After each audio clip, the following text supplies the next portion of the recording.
that this should be a belief is quite understandable. Our so-called level or veneer of sophistication is pretty thin.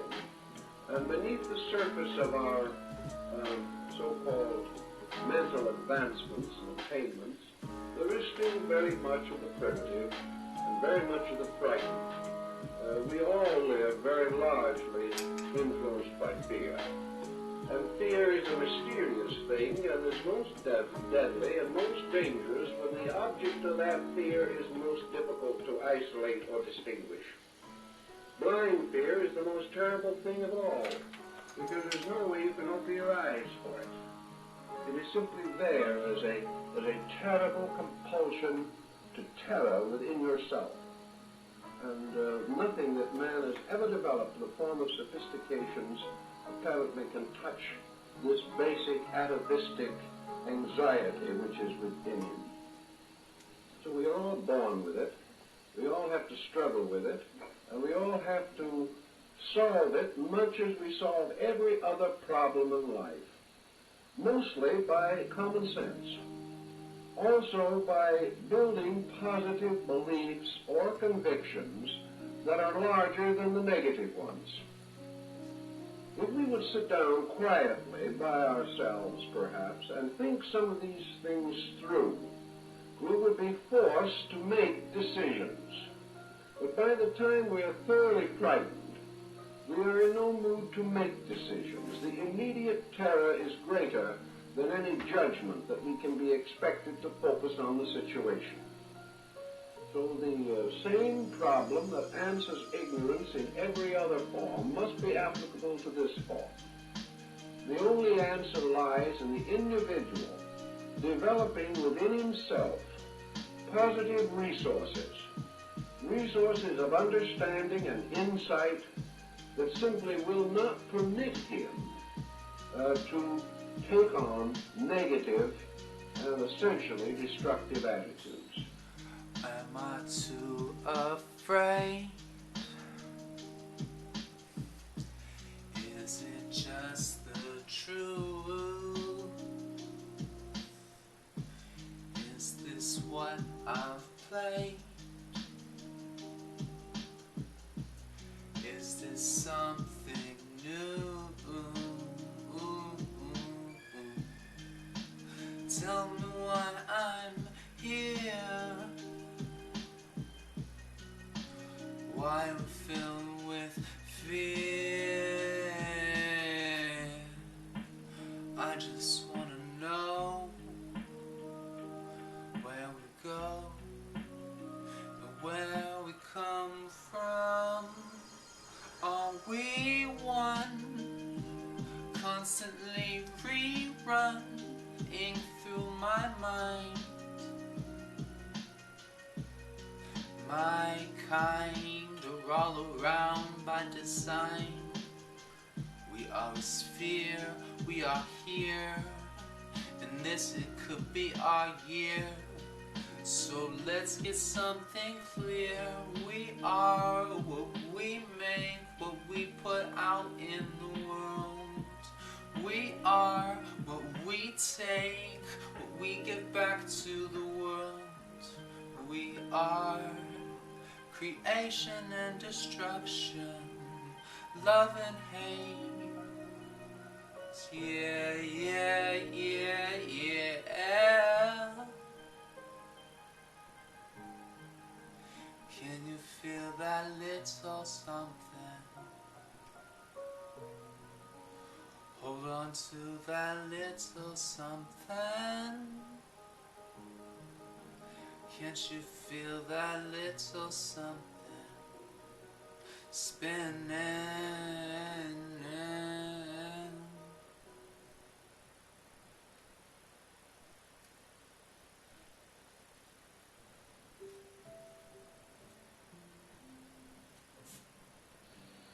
And whenever in the history of civilization men have followed strongly after constructive beliefs, demonism has faded out.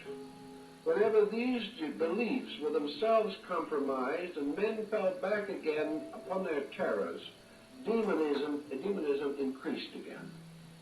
Therefore, we are reasonably certain that wherever the individual does develop inner resources, he is able to protect himself far better from blind fears. I think that in this particular problem, of course, philosophies such as the Platonic philosophy of Greece and the Buddhistic philosophy of India are of the greatest practical help. Because the individual, if he has some kind of a basic philosophy upon which he can lean, will have a tendency not to fall so quickly into a completely chaotic and unphilosophic point of view. Most students, for instance, of mysticism, metaphysics, and esoteric sciences and arts in the United States now in this century believe essentially in a universe that is ruled over by proper, orderly laws.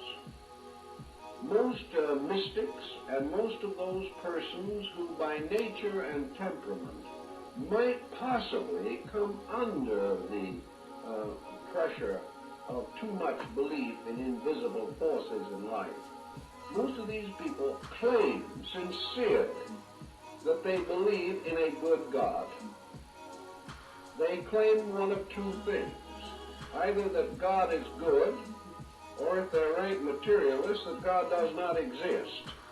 And if God does not exist, and there is no purpose to the universe, then we have no reason to suppose that evil exists either, because if there is any enduring principle, there is no doubt from all of our observation and reflection for thousands of years that this principle is essentially good.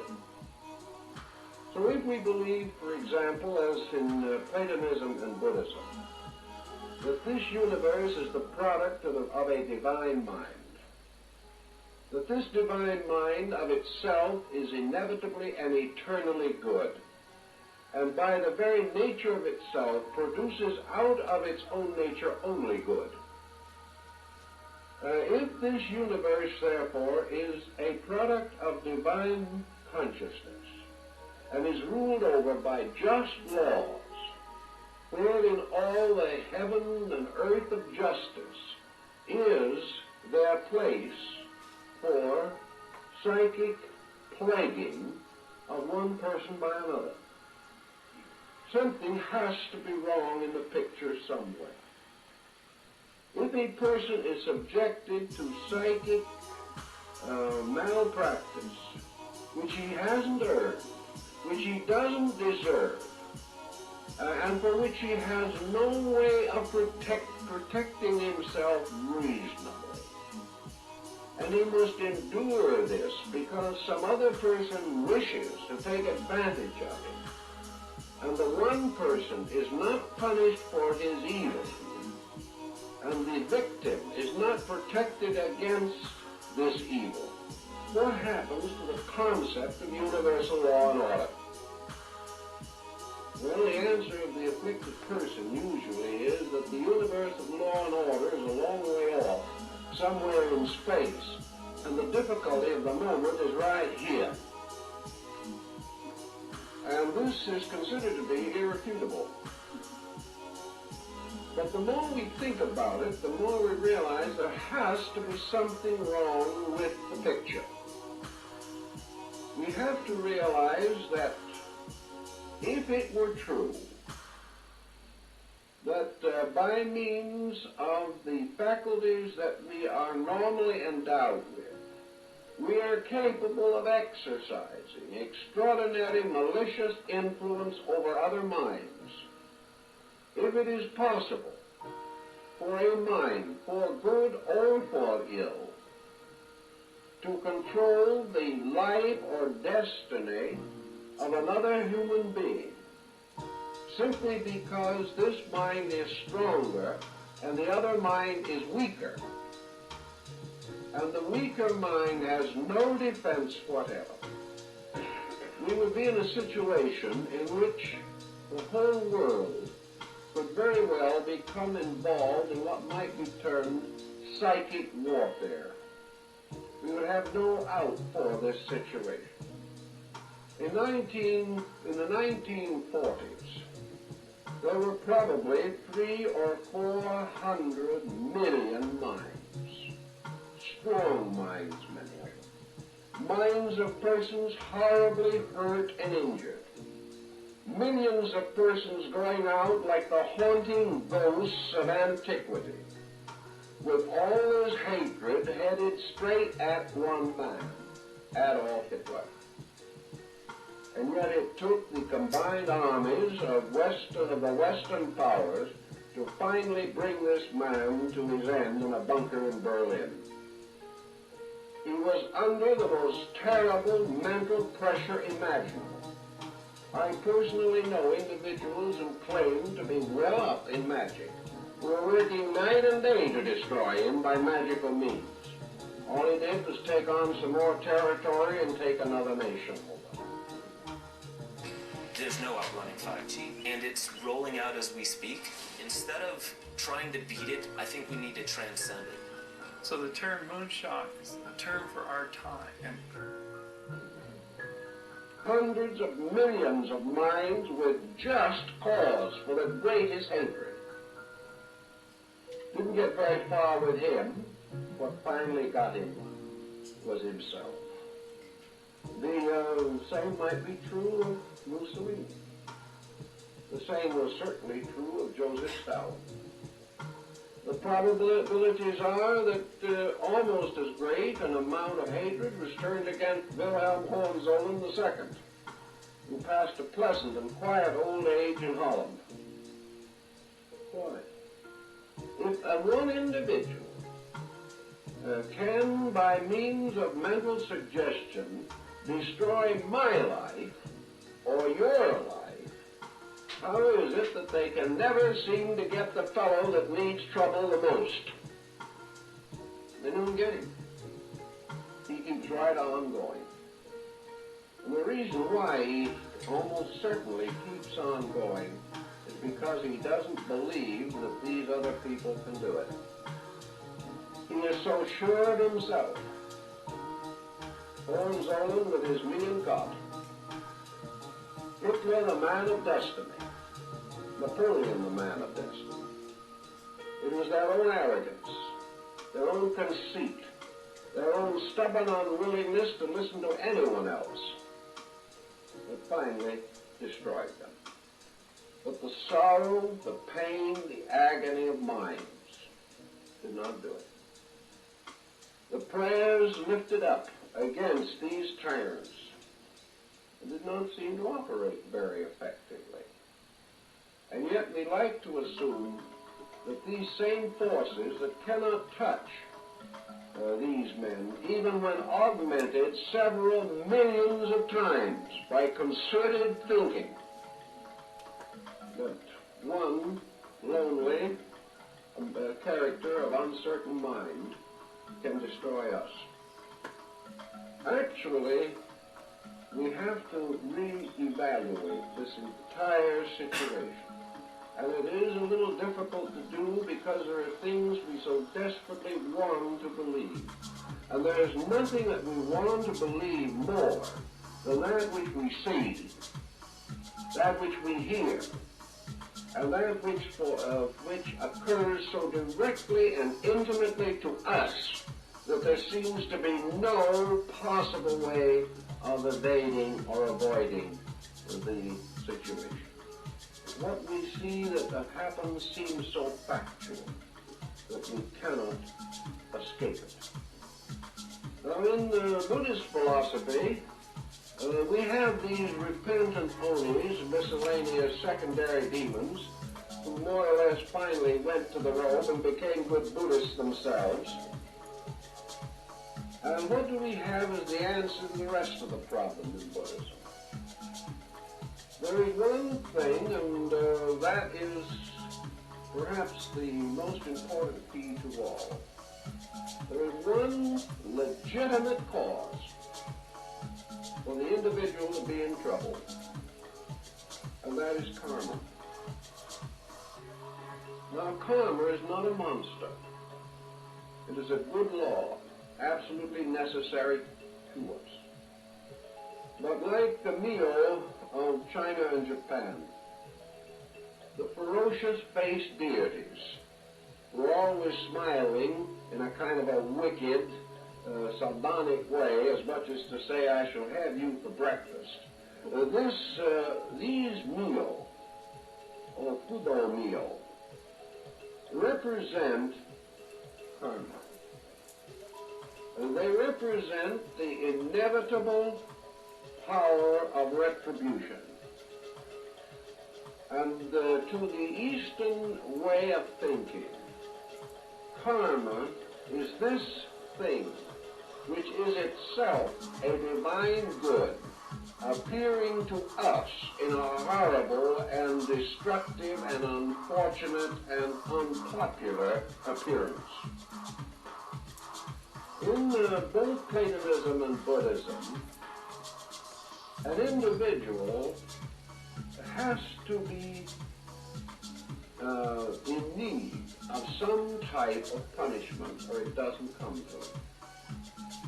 He has to experience that which he has caused.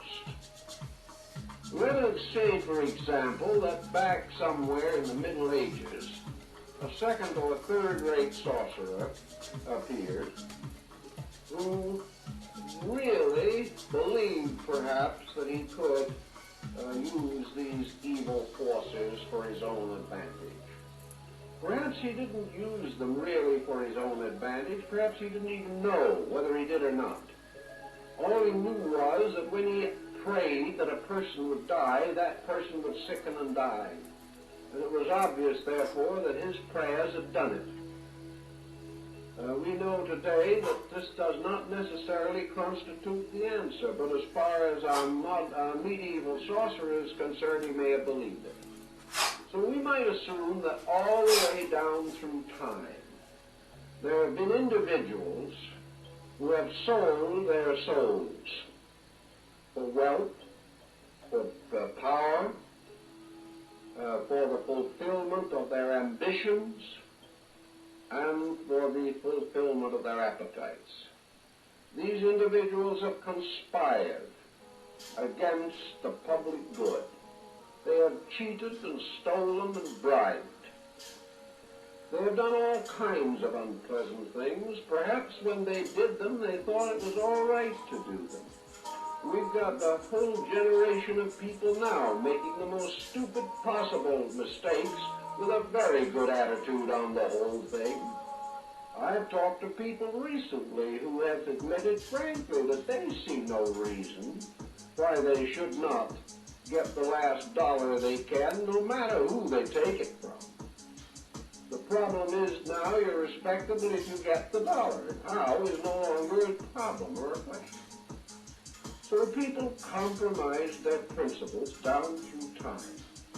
Some did it in the name of religion, some did it in the name of power, some did it in the name of business, some did it in the name of the learned professions.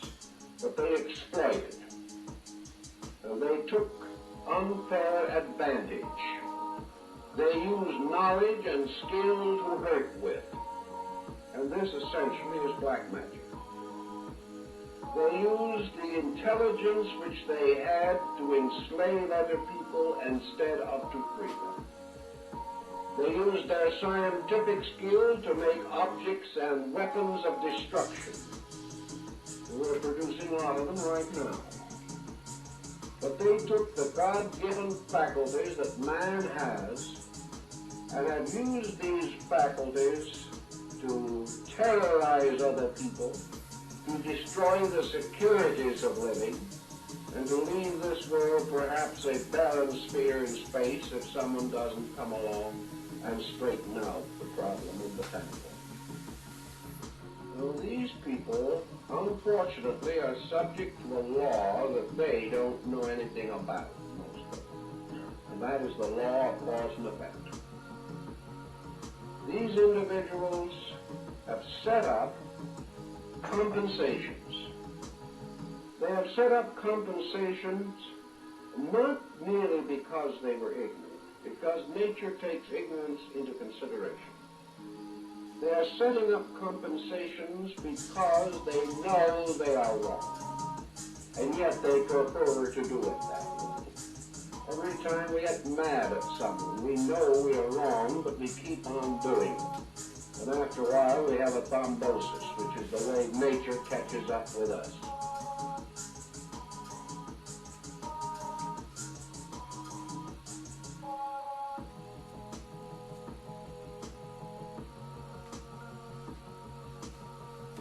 We do what we want to, the world is wonderful. But a thrombosis is sent for the devil. We haven't realized that in many instances, the devil, which is merely a form of the deity Kudo or Yama or Mara in India, is the luring flame-encircled image of karma. The natural ills that we have done coming back to us. But we remember the words of Mephisto in Faust, when Faust asks the demon who he is. And Mephisto answers, the spirit of negation, part of the power that still works for good while ever scheming ill. This is karma.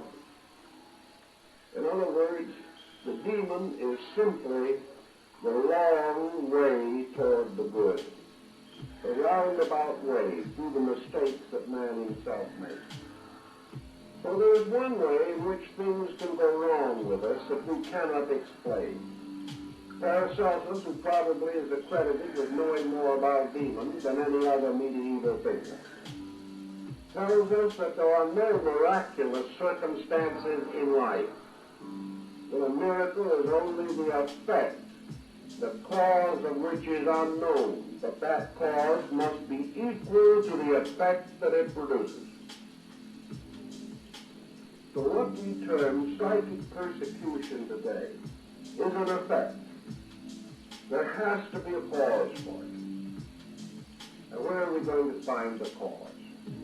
Where in the universe can we find a just cause that something unfortunate should happen to us? The only possible answer is that the just cause has to be ourselves. There has to be a lesson which we must accept. There has to be unfinished business. When this moves in upon us, we can join the Hindus and the Romans and the medieval Christians and the Goths and the Celts. We're assuming that an evil spirit is bringing it in a pack on its back. But this evil spirit, so called, is nothing but the retributional aspect of universal law. A good spirit, a saintly spirit, is the spirit of the reward for good. The evil spirit is the spirit. A good spirit, a saintly spirit, is the spirit of the reward for good. The evil spirit is the spirit of the punishment for ill. So nearly all of the infirmities which we would like to shift onto the shoulders of either some actually well-intentioned little demon of one kind or another, or upon some person with malicious intention to us, we have to finally face the fact that in the universe, law and order must be maintained. Now, this does not mean for a moment that another person may not try to hurt us. Let us clearly realize that there are a great many parlor sorcerers, even in this century. There are people who would love to hurt us, perhaps. Not many, fortunately, but some. There are certainly individuals who, disbelieving our principles, are praying to God to punish us.